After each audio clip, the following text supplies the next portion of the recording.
Welcome to Spates 82 Rugby Chat. This is probably the last Rugby Chat for the year because we're in finals weekend this weekend. So on the strength of that, I've got the two best backs out of the game last week. I've got Matt Faddes from Varsity and I've got Michael Collins from the Eels, and we'll talk about the semi-finals and this weekend's game. So Michael, mate, we'll start with you because I still can't work it out. And I commentated on the game.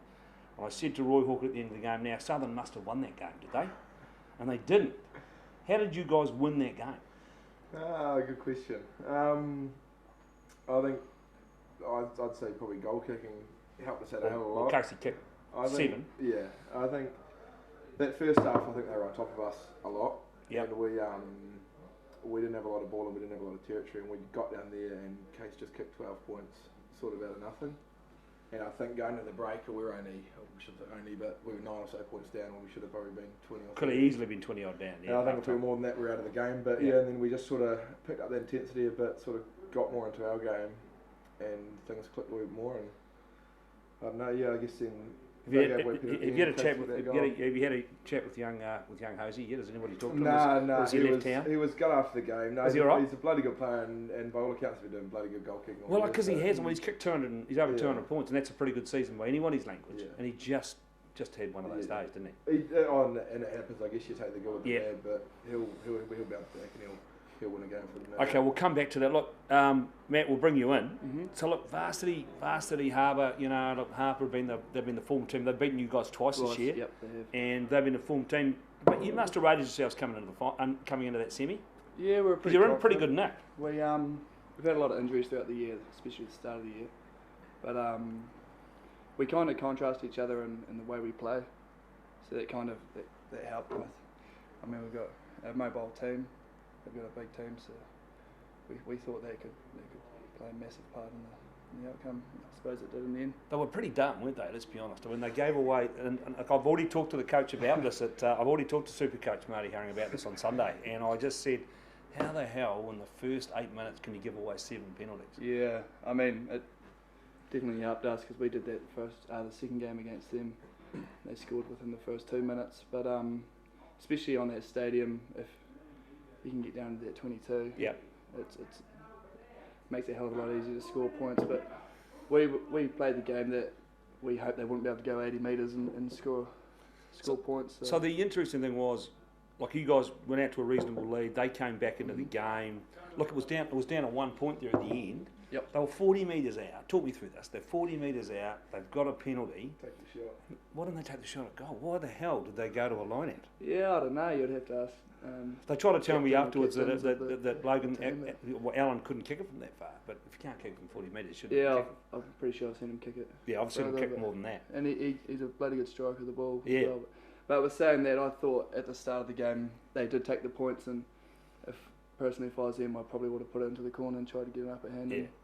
Because when they're inside of 22, they're pretty hard to stop. Okay, let's come back and talk about Taieri again. So, look, I felt in the first half that the ball you did have, you just drifted across the field, and you did a lot of that. But did you make a conscious decision in that second half? Because you certainly straightened up a lot of attack in that second half.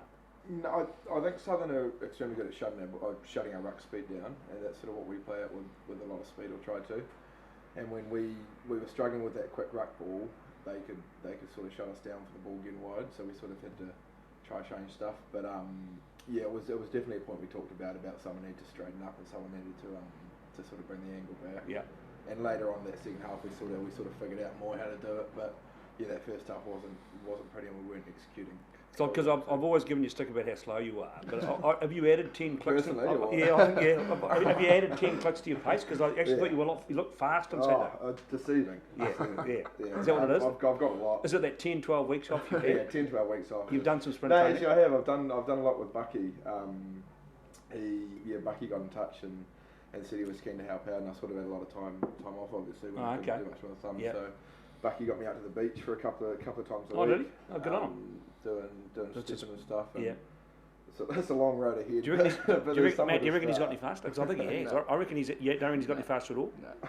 Let's talk about your game this year. Let's talk about your game this year, because I think you've come on and leaps and bounds this year as a midfielder. Do you see yourself as a midfielder rather than a winger? I prefer the midfield, yeah. Yeah. Bloody winger though. No, yeah, I do prefer the midfield just with, you're more involved. You defensively, you're there. Yeah. Like when you're on the wing or at fullback, you're kind of reliant on other people to give you the ball, and quite often it's back football. So. Well, because basically every time you touch the ball for Varsity on Saturday, things happen, and we scored some tries. Yeah, I think that comes from the work from our forward. Like we've got some good ball carriers in there, and Fletch and Shay inside me. Going all right. Pretty explosive. So my question for you is, now what was the story? Look, we were a bit scathing at the start of the game on Roy and I talking about Josh Dixon. He might play 20, might play 30 minutes. So played the whole game. What's going on? Yeah, I think he was penciled in to play 60, but when the game's that tight, you don't pull off one of your better players. And to be fair to him, I thought he had a pretty good game. Yeah, he dominated line out time. And he handled the 80 minutes fine. He came through it unscathed. So Stivey won't be talking to anybody at Varsity this week? No, I think Stivey's pretty happy. I think he's pretty happy. Right. Yeah.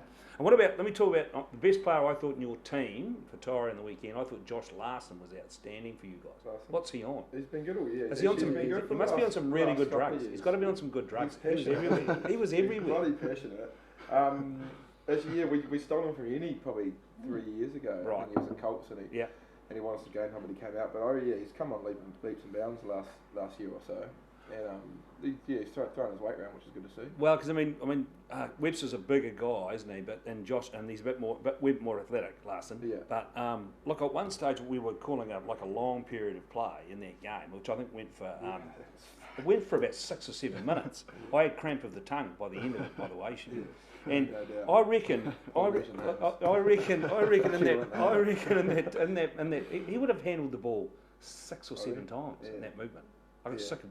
I said I must be calling the wrong guy. And it was a good passage of play, and Southern did it pretty well. And I think after that, one of the Southern boy yells out, "That's all they've got," or something, and it probably was to their credit. The majority of what we got. Well, at the end of the day, that was a massive, and they turned it over. They finally turned it over in the end. I think we won the line. Actually, I think Larson won the line. He did. Yeah. It was just an amazing piece of play. But so, like when they got back, and your game, I thought your game was probably the best game of rugby I've seen this year. It was very, very tight. Yeah, it was. Did you? And you were basically you were ahead. No, you went behind, didn't you? You went a couple of points behind, then you kicked that penalty, and then so you're ahead. Did you think at that stage were you panicking at that stage, or do you think you had the game won late in the piece? No, I mean you're always pretty wary of Harbour. I mean they're a pretty good side, and it just showed you when they had the momentum they were pretty destructive, and we struggled, but we got ourselves out of that rut, I suppose, and ended up getting into the 22. And once we got in there, we scored points. Can you talk about that big tackle you missed at one stage when you come across to get C.O. Tompkins? Did you just run into the sun there, or what happened there? Yeah. No, I personally thought I got good contact on, but he was too strong. He just kept going, didn't he? Just kept going. So you've got a read. Warm in here. Well, let's quickly talk about where Otago going, because both you guys are in that Otago frame.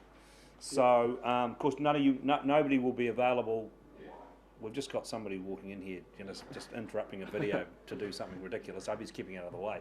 There's a wee bit of a function going on next door, so I'll apologise for that. So look, how are Otago going at this stage? You boys will both be in that frame when you name that team, I think, next week. So how's that looking? How's Otago looking? Good, real good. We've had Corey for since the start of the year, and he's been real passionate. I think he's done a bloody good job of getting one together and getting a big group, which will be pretty hard. Yep. And get a big group on the same page. So I think there's obviously a few spots still up for grabs. I presume on the Monday or whenever Tuesday when he's going to announce it, or whatever it is. Whatever it is. I think everyone's probably a year older, obviously, than last year, and that'll help us huge. And there's another couple of young guys who are playing well to jump in. So it'll be good fun. So Matt, has he told you you're definitely in the midfield? No, he isn't. He hasn't given that indication yet. Collins out and you're in. Yeah, I think Jaden Spence might be. Oh, the dog roll. Yeah, the dog roll's back. Nah. He's on the back on the wing. He's got all that pace. The dog roll. Yeah, good man. Personally, I don't know where I'll be playing. I'm happy to be anywhere. Well, boys, we better quickly. We'll quickly talk about the Form 15, which I've now picked the Form 15 for the year. So I've got it up there now. So we're happy with Ensor at fullback. The white back's been pretty good this year. Happy with that? Yeah. I'm going with Gavin Stark and Harlow Lever on the wings. We happy with that? I think they've both been pretty good this year. Gavin Stark's made it a big step up this year for you guys. Massive from last year. Yeah. Okay, midfield, you probably won't be happy with this, but then again, Mike, you didn't play, so you didn't get selected. So I'm going with Faddes, and you'll be happy with Faddes being in there. Oh, stoked. And Aliki Morris worth the spot. He's been pretty good for Harvard this year. Yeah. And we've gone with Josh Casey, couldn't leave out Josh, with his 300 points just about. And Cade Whiting, possibly the best halfback going around in club rugby at the moment. Although I would have to say, what about I was very impressed with Tala Fagasawa. Yeah, I thought he played quite well. I thought he was very good. And in the forwards, I've gone with, I'm struggling on the loose, but I've gone with Josh Clark because I think he's been really consistent this year. I've got Mika Murphy in, who's probably been probably one of the best number 8s. Adam Knight, I haven't picked him all year, but I'm hearing he's been solid, and he was very good against you guys, I thought. Defensively, he was good. Locks, I struggle with locks. I've gone with Grieve Dunn because he's the fattest lock in town. And I think Harley Tupou, massive loss for Harbour. He wasn't. If he'd been playing for Harbour, there might have been a different story on the weekend. And you can't argue with. I can't imagine Sasagi and Miller. Nobody can argue with those two. They've been good. And the hookers, mate. We're struggling with hookers. I'm leaving Merrillys in there. So that's our form 15. Right, boys. Let's quickly talk about this weekend. Let's start with Varsity. Yep. Have you come through the weekend all right? Yeah, everyone's come through unscathed. I hear you've got no injuries at this stage. Yeah. I hear it's not possibly quite the same out the road. No, we've been Aki got a decent knock on his knee, so he's going to be out for a wee while. Kurt Hammer's still touch and go, so hopefully he comes through. But everybody else is okay. Everybody else is okay. Right, so look, come back. So where Matt, do you think? I mean, last year, remember this? We came into this game final. You lost by 50. You were a joke. Let's be honest. So what's different? What's different about this year? I suppose everyone's just like Mikey said about ITM. Everyone's a year older. Like if you looked at our last year's team, there might have been two or three that played in the finals before, and now I think it's about 13 or 14. So I think it's massive for us. And we've got a bit of momentum. We've played some good code over the last 6 or so weeks. But yeah, it's going to be an interesting game. We play a similar brand of footy, and then I suppose it's just going to be whoever makes the least mistakes. And do you think you've got it over them out wide? They've got some good players out there, but I think we do as well. I mean, we'll definitely have them on. We'll have them on anywhere, I think. So I think it's just a mentality we've got to go with. You guys really struggled at scrum time last week against Southern. You picked up 7 penalties from scrums. I couldn't understand that at any stage from Sheldon, but I don't understand referees.